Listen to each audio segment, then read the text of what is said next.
upon a 4 years girl na what you tray mu ye nya nti yes ye kidnapping this week ya yimu ukwada ya wade ukwada ye tray mu abesi ya wade na emu no ye de betu dwa say ye hu no ya wada baller bi mu refuge bi mu achese wo makwa hu no ni tie efi so an body parts bi mu so efi so na wo fo de awereko ekokofa no na eya wade ya no aye wade ya na chese wo court na amafo se wo do court hono no achese wo do court hono no ese weni ensese wo ka kire se wo finsu nipa egu ho ni metimi aka se nipa egu ofinsu nyina edi ebufuo hyew na court ho finsu circuit court hono mo na chese enya semketwa ebufuo mudi du hono mo na enya semketwa na offensive divisional police commander kire mu award 2 hours 2 good hours ena etimi epm profo ya na se wosaki wo nyina fi court enim hono mo se won ko kire kura se ne be ya wo betimi di suspect yi a wodi sansem money edi akokot akwakodi na asem na abranta wodi sansem money 20 years boy a chese wo ye friend wo wura kwaku bi de ekrofo shorting oreku ya there's owura kwaku and ye friend abrantie 20 years boy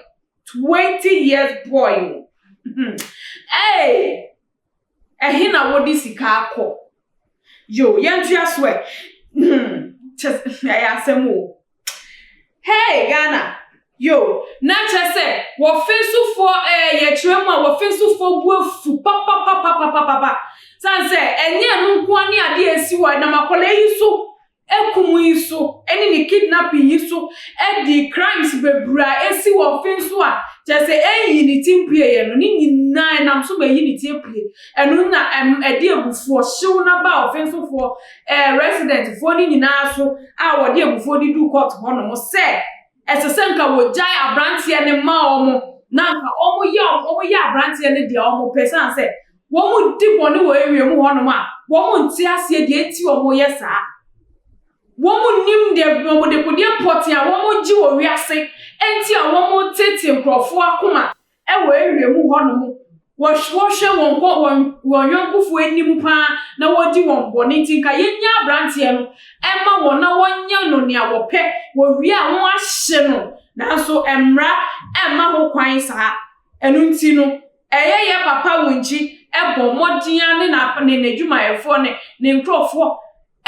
bomodi agina won na so 2 good hours and sana wo timi apa nkrofo yi che mo makọ mo echi no krambo no still na kakra wa around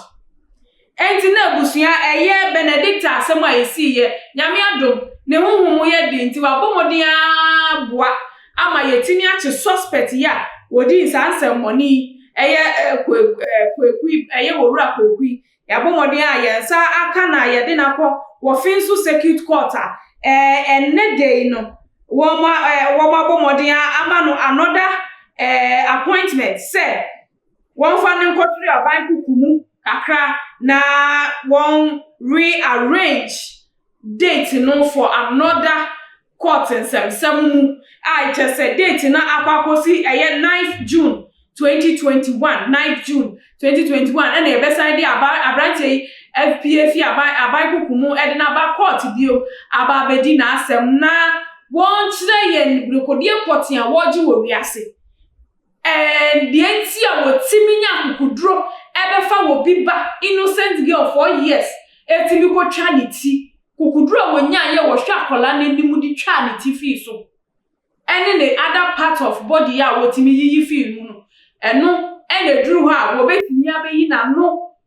sene yeso yi na no fa na chese emra no ama no won eyi a chese wo de be ma no bi eyi a wo de be ma na wo de be kwakoda abamu se wo be de mu sentence in life and I say yes dodo a wo de be ma no on the 9th of June and ye de sa eyi ni nyina ebe bono so mo nyina ebe bono na ebusua me koso agina so aka kire mo se baby a enjoy ye ntino ye besre ye nkola no mama ye ni enko mo papa ye Momma ye ni embre nko mo ho e wo se wiase ni mu ayede e ye wiase bebia na ayede enye Ghana ho a eno nti se obi a sorry a first ne ba na adwum ye sikasem obi a sorry a first ne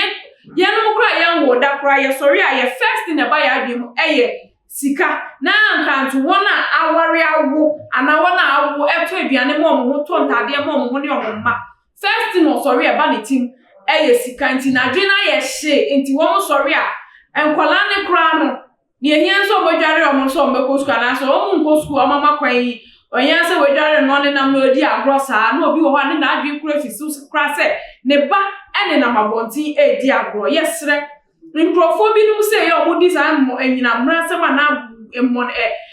monisem se wa ye mantemu no wo mo gomodi amonita niema ekoso ansa na wo matimi etu anamonti wo hwe na se wo ba no wani nko ne ho a no ma hu so we be fa ne kokora be chance ye hu se woni system ni mu na ansa na waba aba be kidnap akora nti mesrem ara mo ma ye ni enko ye nkoda no wo mu ne ye daachi wo mu ene ye daachi na ebusua aha ena meja mu esimidia ene akosi aboku a ansa ekekwi video pa koso na subscribe follow you on Instagram, Facebook, Twitter. And now Facebook share to other social media platform. Also, na nyame obesha say, "Oye nesa." Makra mo da sene mesai Asia.